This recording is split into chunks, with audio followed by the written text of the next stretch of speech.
ప్రభువును రక్షకుడైన యేసుక్రీస్తు నామంలో మీ అందరికీ నా వందనాలండి. మత్తయి సువార్త 13వ అధ్యాయము 1వ వచనం నుంచి మీరు చూసినట్లయితే విత్తువాని గూర్చిన ఉపమానాన్ని మనం చదువుతాం. అక్కడ 4 రకాల స్థలాలలో విత్తనం అనేది చల్లబడింది.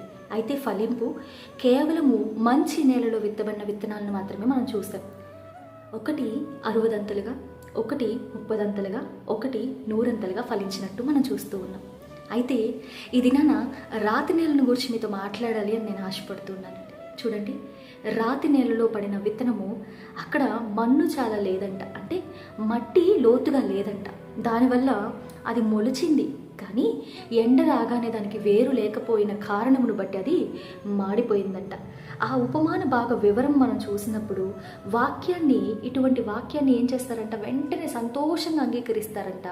అయితే ఆ వాక్యము నిమిత్తము శ్రమ రాగానే వాళ్ళు ఏం చేస్తారు, దేవుణ్ణి విడిచిపెట్టేస్తారు. అందుకే ఫలింపు అనేది ఉండదు. మీరు చూసినట్లయితే రాళ్ళు ఎక్కువగా ఉన్న స్థలము, మట్టి తక్కువగా ఉన్న స్థలము, వేరుని లోపలికి పాదుకోవాలి వేరు అని అంటే ఆ యొక్క స్థలము దానికి సహకరించడం లేదు. అందువల్ల ఆ వేరు అనేది లోపలికి వెళ్ళడం లేదు. అంటే మనం ఏ ఎన్విరాన్మెంట్లో ఉంటున్నాము అనేది మన ఫలింపుకి కారణమవుతుంది. మనము ఏమి కలిగి ఉన్నాము అనేది కూడా మన ఫలింపుకి కారణమవుతుంది. ఉదాహరణగా చూడండి, రాతి నెలలో రాళ్ళు ఎక్కువగా ఉన్నాయి, మట్టి తక్కువగా ఉంది. అయితే దాన్ని బాగా తవ్వి రాళ్ళన్నింటిని తీసివేసి బాగా లోతుగా దాన్ని ఇది చేసినప్పుడు ఏమవుతుందనండి, రాళ్ళన్నీ పీకి పారేసాం. ఏదైతే ఆటంకంగా ఉందో ఆ ఆటంకాన్ని తీసివేసినప్పుడు ఫలింపు అనేది ఖచ్చితంగా మనం చూడగలుగుతాం. ఈ దినాన నీ యొక్క జీవితంలో ఏ ఆటంకాలని నువ్వు కలిగి ఉన్నావు, దేవుని యొక్క వాక్యము నీ యొక్క హృదయంలో దృఢంగా నాటుకుపోయేందుకు ఆటంకంగా ఏది మారుతుంది, ఏది ఉంది, దాన్ని తీసి పారేద్దామా? ముందుగా మనం చేయవలసిన పని ఏంటో తెలుసా? మన యొక్క హృదయాన్ని మనం ఏం చేయాలి, బాగా దున్నాలి. హోషియా గ్రంథంలో చెప్పబడిన రీతిగా దున్నబడని భూమిని మనం బాగా దున్నాలి. దాంట్లో అవసరం లేని ఆటంకాలుగా ఉన్న ప్రతి ఒక్క రాయిని ఎత్తిపారేయండి. ఖచ్చితంగా విత్తనం అనేది ఫలింపిస్తుంది.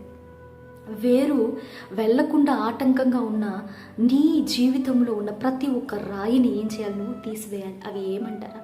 నీలో ఉన్న గర్వం అయి ఉండొచ్చు, నీలో ఉన్న లోక ఆశలు అయి ఉండొచ్చు, నీకు ఉన్న బిజీ స్కెడ్యూల్ అయి ఉండొచ్చు. ఈ క్షణమున ఆత్మదేవుడు నీతో మాట్లాడుచున్న మాట విను. దాన్ని తీసి పారేసినప్పుడు మీకు ఫలింపు అనేది వస్తుంది. 2, ఏ ఎన్విరాన్మెంట్లో మనం ఉంటూ ఉన్నాము, ఏ ఎన్విరాన్మెంట్ అది? నీ చుట్టూ ఉన్న మనుష్యులు నిన్ను దేవుని దగ్గరికి వెళ్ళనివ్వకుండా ఆపుతూ ఉన్నారా? నీ చుట్టూ ఉన్న పరిస్థితులు నువ్వు దేవుని యొక్క సన్నిధికి వెళ్లకుండా నీకు ఆటంకంగా మారుతూ ఉన్నాయా? అక్కడి నుంచి బయటకు వచ్చేయండి. ఎందుకంటే ఫలింపు కేవలం దేవుని యొక్క సన్నిధిలో ఉంటే మాత్రమే జరుగుతుంది, మంచి నేలలో ఉంటే మాత్రమే జరుగుతుంది. నువ్వు 100 ఫలించాలి అనే ఆశ ఉండి రాతి నేలలోనే నువ్వు ఆగిపోతే అక్కడ ఫలింపు అనేది ఉండదు. ఏ మనుష్యులు, ఏ పరిస్థితులు, ఏ ఒక్క ఇబ్బందులు నిన్ను దేవునికి దగ్గర కానివ్వకుండా ఆపుతూ ఉన్నాయో దానిని కట్ చేసే, పర్లేదు. వాటిని కోల్పోవడం వల్ల నీ యొక్క ఆత్మ రక్షించబడుతుంది అని అంటే మేలే. నువ్వు చేస్తున్న ఉద్యోగము నువ్వు దేవునితో సమయాన్ని ఎక్కువ గడపకుండా నిన్ను ఆపుతూ ఉందా? విడిచిపెట్టడంలో తప్పేమీ లేదు. దేవుడు అంతకంటే శ్రేష్టమైన ఉద్యోగాన్ని నీకు ఇస్తాడు. మగ్దలేని మరియా దేవుని యొక్క పాదాల దగ్గర కూర్చొని దేవుని యొక్క మాటల్ని వింటూ ఉందంట. మార్తా విశేషమైన పనుల భారమును బట్టి దేవుని దగ్గరకు వచ్చి కంప్లైంట్ చేస్తుంది. దేవా, మరియా చూడండి మీ పాదాల దగ్గర వచ్చి వింటూ ఉన్నది, ఆమెకి నాకు సహాయాన్ని పంపండి, ఆమెను గద్దించండి, ఆమె నాకు సాయం చేయడం లేదన్నప్పుడు దేవుడు ఏం చెప్పాడండి, అన్నీ కావాలి కానీ శ్రేష్టమైనది ఒకటి మాత్రమే. అదేంటో తెలుసా? దేవుని యొక్క పాదాల దగ్గర ఉండడం. సామెతల్లో చెప్పబడింది, ప్రతి దినము ఆయన యొక్క ద్వార బృందముల దగ్గరికి వచ్చి ఆయన ఏం మాట్లాడతాడు నాతోటి అనేది గ్రహించడంలో, అది తెలుసుకోవడంలో మన యొక్క హృదయము, మన యొక్క ఆత్మ వర్ధిల్లుతుందంటండి.